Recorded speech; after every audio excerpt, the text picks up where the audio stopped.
Remember, you can find all the episodes of this podcast, more than 80 in all, at historyasithappens.com, a podcast for people who want to think about current events historically. And now, History as It Happens, October 26, 2021. The Sorrow of Haiti. Turning now to Haiti, where an earthquake Saturday killed hundreds of people. The race against time is even more urgent, with Tropical Storm Grace barreling toward the country. In crisis after the assassination of the country's president, Jovenel Moise, last week. The country's 17 suspected assassins, including 2 Americans, who were accused in the killing and shared misfortune, whether from poverty, natural disaster, or now political violence. Leader of the Haitian gang that kidnapped the 17 missionaries says they're going to start killing them if they're demanding. Since its independence as the first black republic in the Americas more than 200 years ago, Haiti has endured crushing poverty, violence, and instability. A nearly unbroken cycle of misrule and human migration, a nation of some 11 million people now synonymous with misery. Today's headlines are the product of that history. And that's next as we report History as It Happens, a podcast from the Washington Times. I'm Martin DeCaro. Operation Uphold Democracy was peacefully deployed. Our objective over the last 3 years has been to make sure that the military dictators leave power and that the democratically elected government is returned. I have ordered the deployment of Marines as the leading element of an interim international force to help bring order and stability to Haiti. Where does one begin with Haiti? In just the past few months, there's been a devastating earthquake, the assassination of its president, economic collapse, and an epidemic of kidnappings and a security vacuum. We could start with the 2010 earthquake and the failure to fully rebuild the country. 100% of the proceeds go directly to the Red Cross for their activities on the ground in Haiti. According to a recent article at PulitzerCenter.org, a decade after the quake, there is no clear accounting of how much of the $13.3 billion that donors promised remains uncollected. Or we might start with the story of Haiti's first democratically elected president, Jean-Bertrand Aristide, elected in 1991, toppled that same year by a military coup. Aristide, whose multiple presidencies and multiple exiles are emblematic of Haiti's incessant political instability. When U.S. men and women arrived in Haiti on Monday, they encountered a nation of people ready to embrace peace. That was Aristide at a news conference outside the Pentagon as a U.S.-led military mission began to return him to power in 1994, and it worked, at least for a time. Today, on the eve of President Aristide's return to his beloved nation, we mark the end of one stage of the long and difficult journey and the beginning of a new era of hope for the people of Haiti. If history does not repeat itself, it certainly rhymes in Haiti, because 10 years later, in 2004, Aristide was ousted again, flown out of the country by the U.S. this time, and another American president was sending Marines to Haiti in the name of maintaining order. The government believes it is essential that Haiti have a hopeful future. This is the beginning of a new chapter in the country's history. Or we could start our story in 1915 when the U.S. invaded Haiti and wound up occupying the country for 2 decades. Or we could start at the beginning, in 1804, with Haiti's independence after a bloody slave revolt against its French overlords. Now you might say that was 200 years ago. Haiti's had plenty of time to overcome the legacies of slavery and colonialism. Maybe, but I'm not so sure about that. And that's not to say Haitians bear no responsibility for their plight, but the exploitation by outside powers was a critical factor right from the start, burying Haiti in debt and diplomatic isolation that it has not been able to fully overcome. Alan McPherson is a historian at Temple University, an expert in U.S. Latin American relations and U.S. foreign policy toward the Caribbean. He is the author of The Invaded, How Latin Americans and Their Allies Fought and Ended U.S. Occupations. Alan McPherson, we welcome you to the podcast. Thank you for having me. So Haiti, for many Americans, is simply a synonym for any number of terrible things: poverty, violence, corruption, instability, And now Americans are seeing the results of that again in the form of mass migration at the southern border. Many of those Haitians didn't come directly to the border from Haiti, so to speak. They had been in Brazil and other South American countries looking for work. But before we get to that issue, I'd like to get your general assessment of what is happening in Haiti right now. Why are all these things happening all at once? Yeah, I mean, that's kind of hard to figure out. Why is it so bad now? But I think the general cause now is the lack of security. Haiti hasn't had a military for a couple of decades, and it got back together a few years ago. But clearly, what had happened in the interim is that gangs had formed, and gangs had become essentially the backbone of almost any government. They had also become the conduit of a lot of drugs coming through the country. And so it becomes almost impossible to be a politician in Haiti without accommodating gangs in some way or another. And therefore, beyond the usual poverty or corruption, now you have violence in the streets and kidnappings, as we saw just this week with the American and Canadian missionaries. And so this is something that's happening in many places in Latin America. Security, the fear of kidnappings, the fear of assaults is becoming common in many Latin American countries. But the things that hit Latin America always hit Haiti worse. And so this is one of them. There was a security vacuum after the UN peacekeeping mission left a couple of years ago, and it's never been filled, or it's been filled partly by these gangs, right? That's right. Although, the Haitians often derided the presence of the UN, but now once they've left, they realize they really had not prepared to have nationwide security driven by the state to replace it. And of course, the bigger problem here is the weakness of the state itself. Right. I mean, the president was assassinated recently. Right. And the fact that we still don't know who did it is remarkable, right? I mean, if any president in the world would be assassinated, usually you'd know pretty quickly who did it. And all sorts of people are investigating and they still can't tell. And so there are so many webs of intrigue here that it's impossible to untangle them. And an earthquake recently killed more than 2,000 people. Back to the security situation. That UN mission spread cholera in the country. And, of course, Haitians remember that. There were other problems with it. So there is talk now of potentially having some other kind of outside security force go into Haiti and retake control of the streets from the gangs. But Haitians don't seem to want that. Is that your reading of it? I've not been paying attention that closely to what's going on at that point, but I would imagine the Haitians, generally speaking, don't want the interference of foreigners because of the experiences they've had in the past. When you have lots of foreigners coming in, they're really into their own interest rather than Haitians' interests. It's also been observed that Haiti's economy is on the brink of collapse. Haiti has been a poor country for a long time. So I'm assuming it doesn't take a lot to get the economy to be on the brink of collapse. Is that how you see things as well?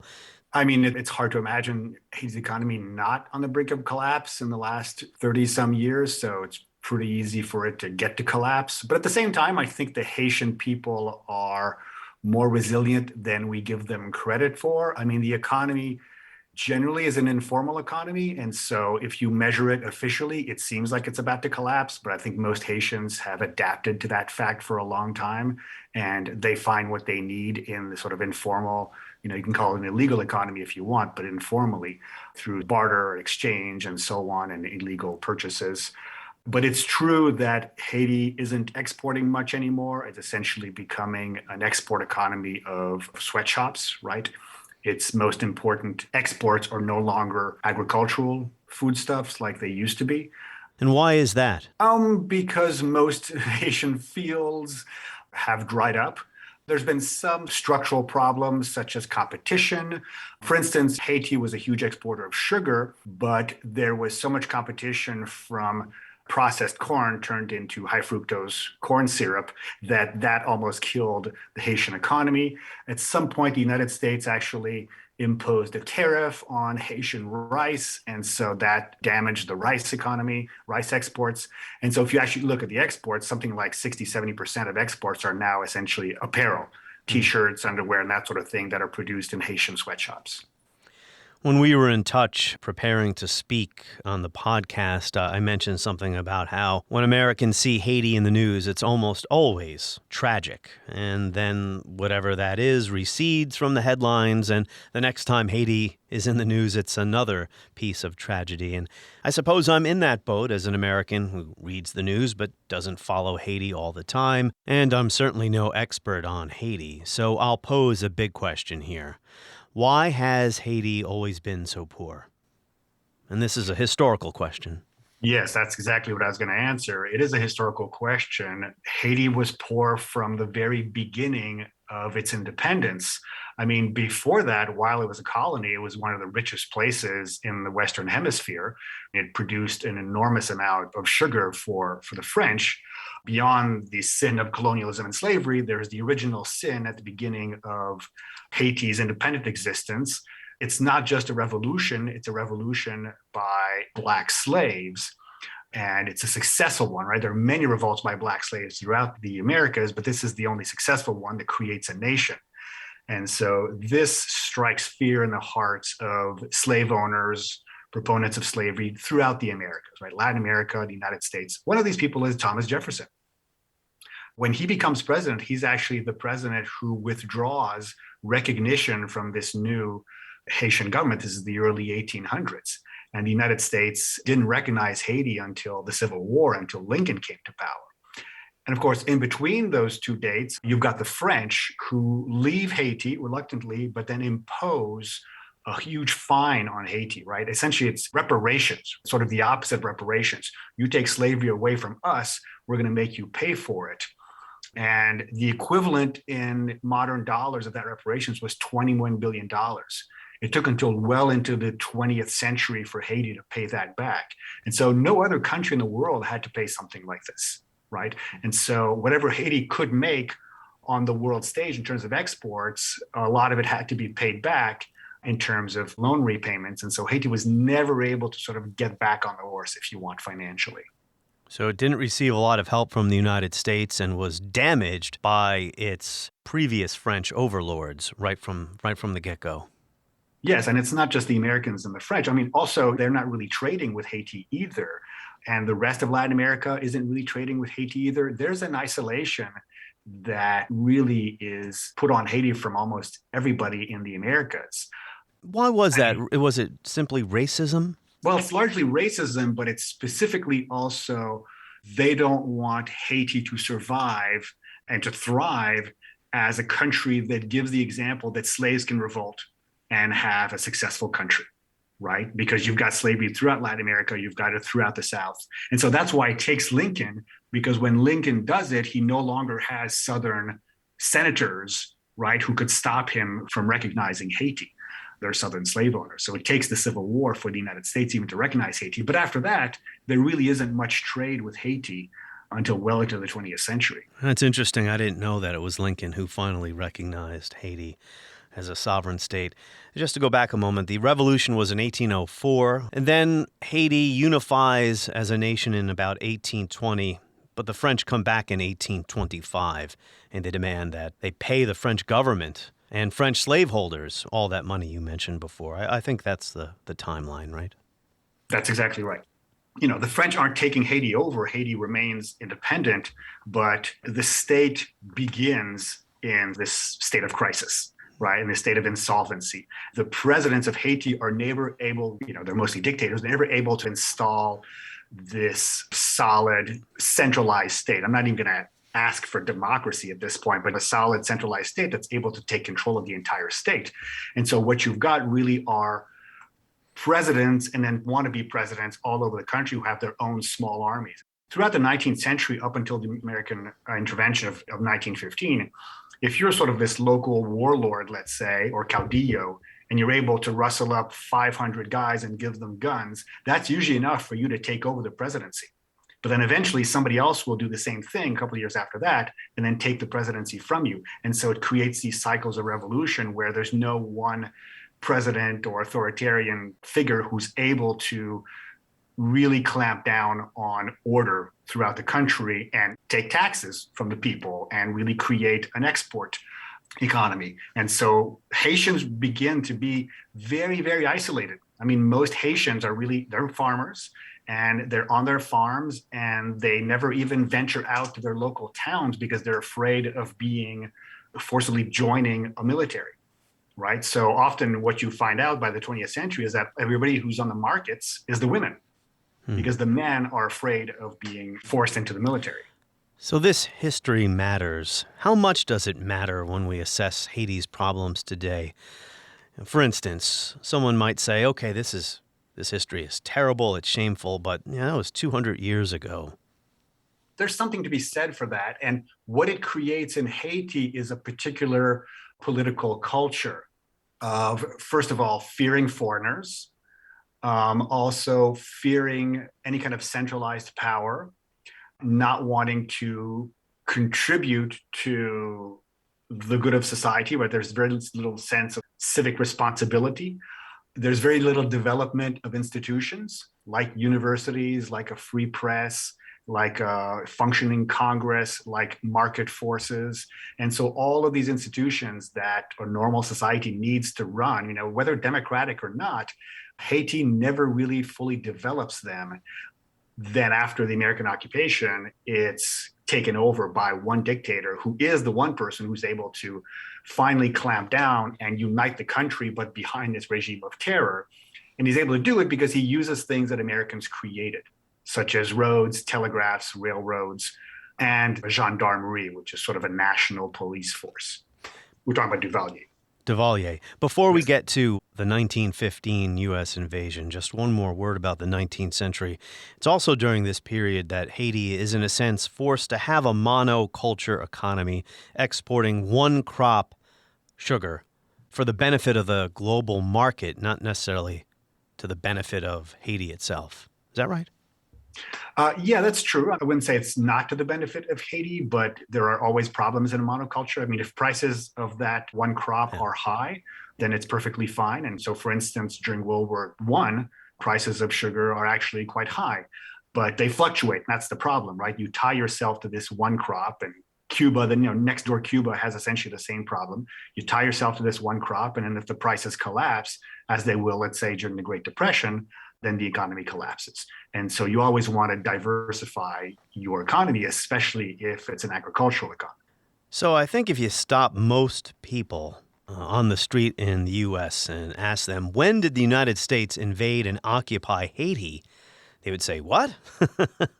Or maybe they'd take a stab and say, from 1915 to 1934, 20 years. If I'm not mistaken, the United States was worried about foreign interference in Haiti, and not so much out of a concern for the Haitians, but out of a concern for U.S. interests. Oh, yes, it wasn't out of concern for Haitians at all. Although I think it's more complicated than that. Probably the immediate cause was the fact that World War I was on.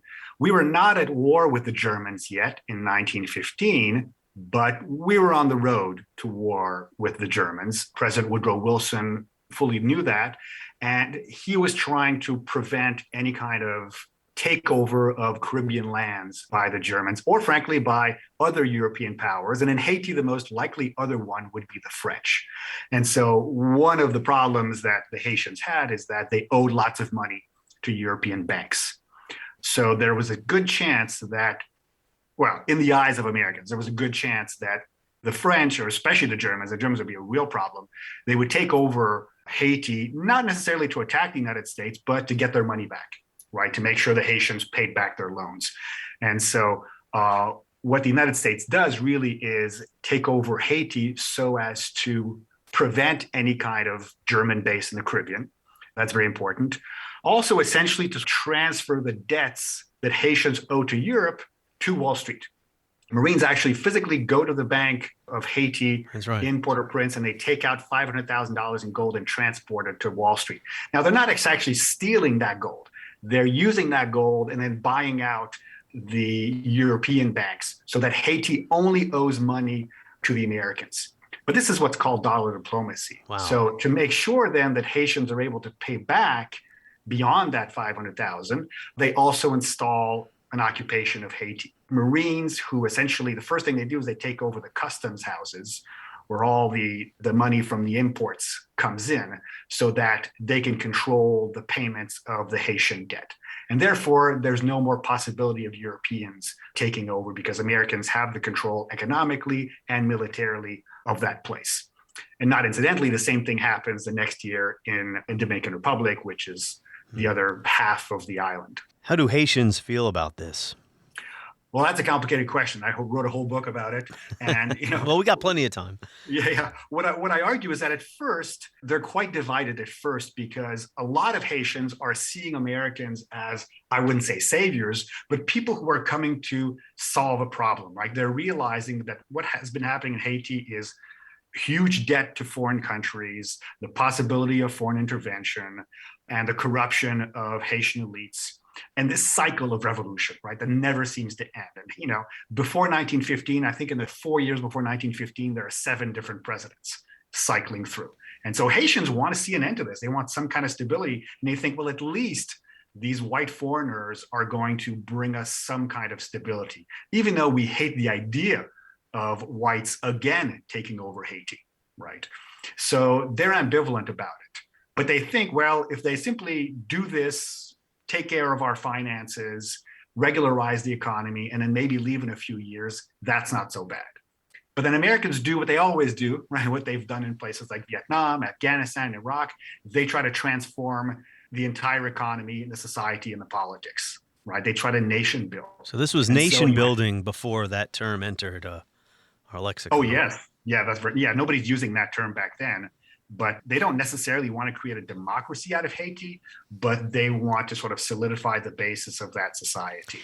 And so they go out and they, for instance, they disarm people, right? They take away all the guns from these roaming bands of folks. Of course, those people don't like this, right? They fight back. They take power away from mayors and, local governors. They force a new constitution onto Haiti. That constitution, for instance, says that foreigners now have the right to own land in Haiti.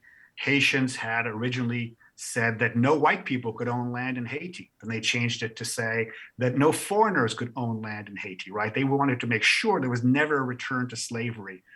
And of course, this wasn't a return to slavery, but a lot of Haitians saw it like this. So the more the Marines imposed themselves and reach down into Haitian society, the more Haitians start resenting the occupation. Not the idea of the occupation, but the actual conduct of the occupation. And so that then creates, years and years of violence resistance, which then leads to a war with the Americans and thousands of dead Haitians. Wow, that is a truly forgotten history. I didn't know some of these details.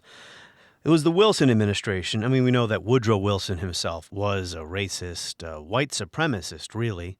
His administration tried to compel Haitians, as you said, to adopt a constitution that allowed foreign land ownership. How did that turn out in the end? The point of the foreign ownership was not so that Americans could take over land owning in Haiti. It was that so all foreigners could participate. And of course, the folks like Wilson knew that, yes, we're going to buy some land, but we want to create a Haitian nation that is a normal nation, that is sort of normally open to the world. And all nations in the world pretty much allow foreigners to own land, right? Americans thought this is for the good of Haiti. It's going to be good for these American corporations too, but it's also going to be good for Haiti because they need foreign investment. And the way you get foreign investment, you let foreigners buy big farms and big plantations, and hopefully they'll modernize sugar exporting and that sort of thing. They're not really thinking much beyond this, maybe a couple of fruit plantations. In the end, I think maybe the acreage that's transferred to Americans is in the few tens of thousands, maybe 40,000 acres. It's not a huge number like it is in a place like Cuba, right, where you've got a lot more investment. I mean, in Haiti, the U.S. investment at that point is maybe $15 million. It's actually quite small. Yeah. If you take a few of the countries that are occupied like that, it's about 2% of all U.S. investment in the Caribbean. So most of the investment really is in Cuba and in Venezuela for oil, right? And of course, in Mexico.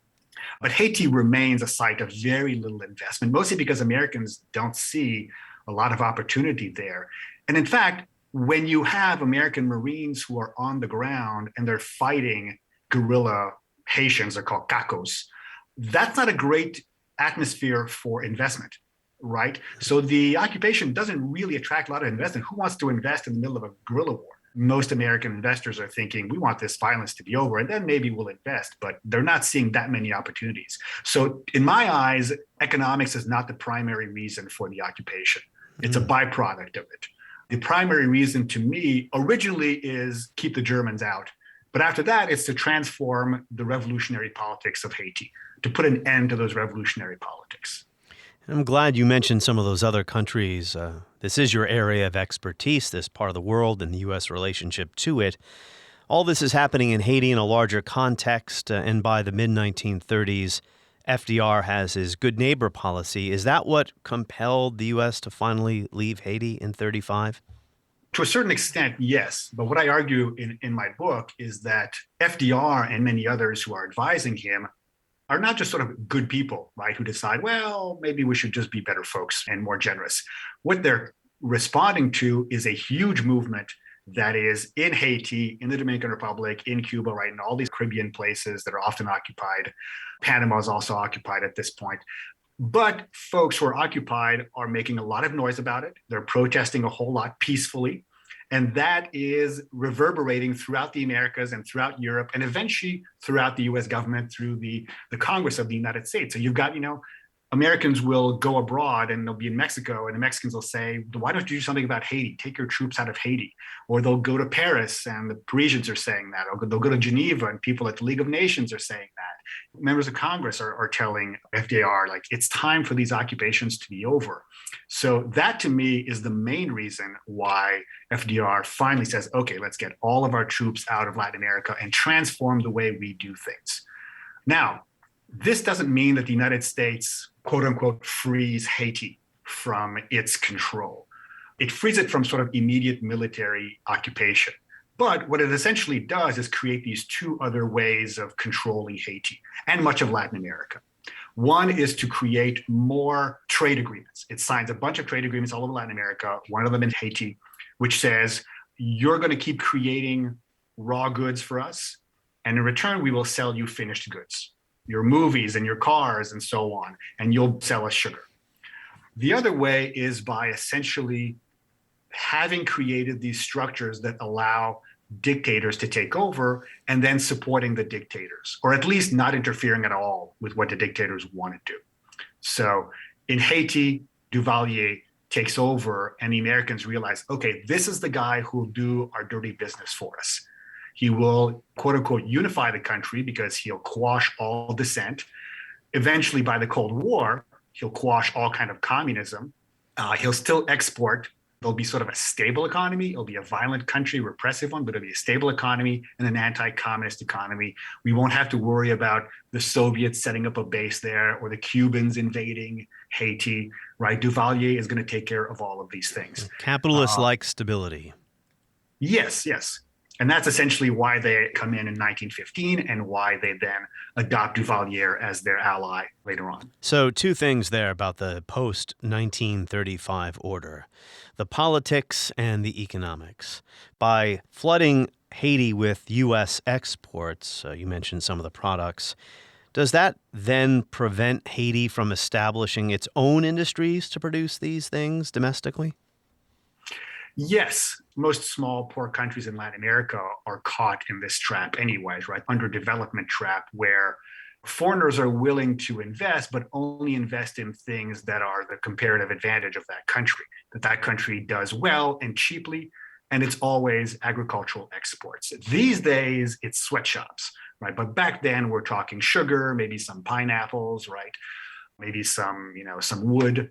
But it's essentially cheap agricultural exports that are produced by people who don't gain a lot of skills. And so you don't really need lots of universities. You don't need very highly skilled folks.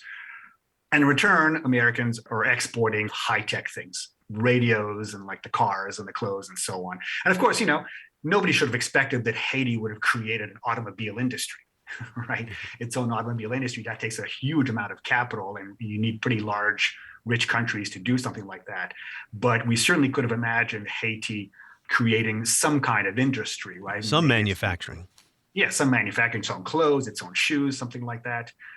But it's never really able to because it's caught in this trap. So to the politics now. Michael Posner, a former federal official, writing in the New York Times about recent Haitian history, said the plight of the Haitians has been further complicated by decades of misrule, corruption, and brutality by a series of governments that receive steady U.S. financial and political support despite egregious records on human rights. You did allude to this. Rather than promoting democracy and human rights, Posner says, successive U.S. administrations have actually emboldened corrupt government leaders, exacerbating the problem. And he's talking about recently. Do you want to expound on his point? Yes. I think I saw a number today that said something like the Americans have given like $1.5 billion maybe since the mid-90s to Haitian leaders. That's a lot of money for Haiti. And that, of course, is not including all the money that came from all sorts of international donors after the 2010 earthquake. That's just sort of money that went from the US government to the Haitian government. And the perception among most Haitians who are, good, hardworking, honest people is that their government is stealing this money. They're not reinvesting it in the people, right? We have example after example of Haitian senators, right, who have a very small salary buying palaces all over the world, right? There was an article, I think, when the president of Haiti was killed about a Haitian senator who had the most expensive house in Montreal. Right, there's a huge diaspora of Haitians there, and he had one of the most expensive houses in the whole city.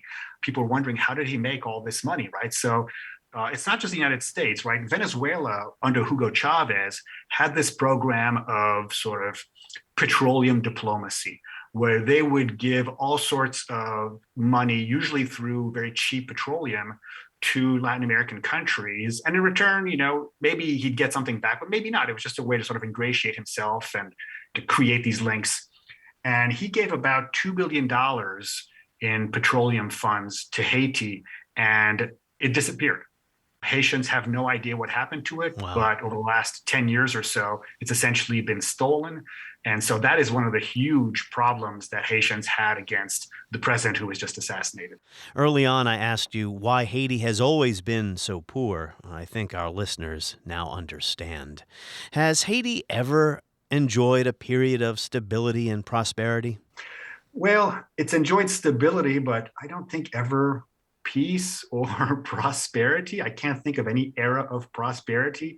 The former president Aristide would say, what we're looking for, our aim as a society, isn't prosperity, it's poverty with decency. We can be poor, but aim to be, poor in a sort of a stable way and have it as sort of a decent living. That's sort of a pathetic thing to wish for, but also a realistic one, given what we know of Haiti. And so, no, the stability it probably had was maybe in the 19th century. There was a stability at some point. Under Duvalier, there was stability, but these are stabilities that are maintained through terror. It might be better to have instability without terror. It's not for me to judge that. It's for Haitians. Aristide was toppled in a coup in 2004. He and others have blamed the United States for having a role in orchestrating that coup. Is that right? Do we know the answer to that question? Well, it's a complicated story, but immediately what happens in the coup is that he is being, surrounded, encircled essentially by gangs. The Americans essentially say, listen, you can leave in a body bag if we don't come get you, or we'll land a plane and we'll take you out. The story from the American side is that he said, okay, come and take me. And then they flew him out of the country. But then once he landed, his story was that he was kidnapped by the Americans. And so we might never know what the true story is, but it's pretty hard to imagine that this was a U.S. orchestrated coup by Haitians, right? If Americans wanted to orchestrate a coup, I think they'd do a better job of it than this.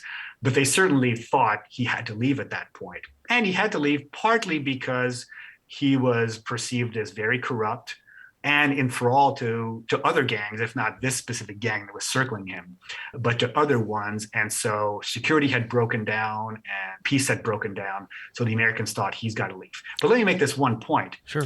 In modern times, when the Americans have occupied or have intervened in 94 and then in 2004 and maybe soon again, they have done so because they have perceived that Haitians are about to migrate to the United States. Now they're coming through Brazil all the way up the Americas to the Texas border. But in 2004, it was very clear that Americans intervened not to sort of save democracy or restore democracy to Haiti or even to help the economy of Haiti, but to keep Haitians from coming to the United States. Because for an American president or a governor of Florida, the worst thing that can happen is you have a flood of immigrants, and then you somehow have to clamp down, reject them, throw them back into the ocean, bring them to Guantanamo in Cuba. Those are not great choices. And you're going to lose votes by doing this. And so you have to look tough on immigration if you're one of these folks. That's really unfortunate, but that's part and parcel of racist immigration system that we have in the United States. That's sort of the threshold that Americans are looking at. Which event will spark a wave of migrants to the United States? And if we see that event happening, we're going to stop that event. I mean, I got the idea to do an episode about this. I thought it was time to explore this subject when we all saw those scenes of desperate Haitian immigrants under a bridge in Del Rio, Texas. Preparing for this podcast, I learned that they didn't go there directly from Haiti, so to speak. They were in South America looking for work in Brazil, in Chile, and eventually were essentially thrown out of those countries as well. Yeah. So and that's another aspect of this, which is that Latin Americans are also quite racist towards Haitians, right? We can't sort of assume that there's some sort of solidarity between all these folks in the Americas. Historically and in the present, Latin Americans see Haitians as not part of Latin America, right? One is that they don't speak Spanish or Portuguese, so they're not easy to assimilate. They don't have great education or skills, so they're not really, welcomed as immigrants, and they're Black. So you take all of those things together, meaning that most Latin Americans, especially white ones, right, those who don't identify as Black, don't want these folks at all. The number of visas issued to Haiti this year is about 3,000. It used to be 126,000 in 2018. So I believe the Trump administration made some changes there. Maybe the most difficult question to answer here, what's the answer, Alan? Is there a potential better outcome for Haitians in the near future? It's a discouraging topic because it's very difficult to imagine one. I think rhetorically, the answer seemed to be there after the 2010 earthquake when, Bill Clinton went there and he said, we need to build back better. We need to build some economic structures that will permanently develop Haiti. That didn't particularly work, right? Most of the money that was spent was actually spent on aid workers. Lives were spared, that sort of thing. There was some healthcare, structures. But not a lot of houses were built. No, not a lot of houses. And politically, very little faith was put into Haitians themselves. So donors essentially didn't give the money to the Haitian government. They didn't trust the Haitian government would spend it wisely. And so the Haitian government was forever quite upset about this. And who knows who was right in this. And so there's always been this kind of cycle of a disaster, and then money comes to Haiti, and the money either gets misspent or stolen, misspent by foreigners or stolen by Haitians, and then nothing gets done to rebuild the economy of Haiti. But at this point, there's very little to rebuild, right? The land has been essentially deforested. There are essentially no trees left in the mountains of Haiti. I mean, if you look at sort of an aerial shot of Haiti and the Dominican Republic looks green and Haiti looks brown. It's because Haitians have, in desperation, cut almost all the trees out of their mountains. And this, of course, makes everything worse because then when you have the hurricanes that always come through that island, all the mud comes down to the mountains and creates these huge mudslides in Haitian towns. And so it's very difficult to say, let's recreate agriculture. Let's create a manufacturing sector. I think what Americans and American investors and other investors have decided since Aristide years is that Haiti's only chance is in sweatshops, right? Let's give them the jobs that we're giving to poor Hondurans, poor Guatemalans, create all of these sweatshops, these industrial villages. I think a couple of years ago, Hillary Clinton went and gave the keynote speech to the opening of this sort of industrial park. And so it's sad to say, but that actually might be the brightest future that you can imagine for Haitians in Haiti. But most Haitians are not imagining that to be a bright future, and they want to leave. And so maybe the brightest future for them is a place that will welcome them, that will find a place for them in society, in the economy, and so on. one of the polls said that 2/3 of Haitians were ready to emigrate if they could. Well, that is a mind-boggling figure. Alan McPherson, we thank you for your valuable insights into the plight of America's neighbor, Haiti. On the next episode of History as It Happens, 31 Octobers ago, German reunification. Mr. Gorbachev, tear down this wall. Reunification's gone so well, it's easy to forget how many obstacles it faced. And with Angela Merkel prepared to step aside, what's next for Germany? An interview with one of the greatest historians alive today, Sir Ian Kershaw. That's next as we report History as It Happens, a podcast from the Washington Times.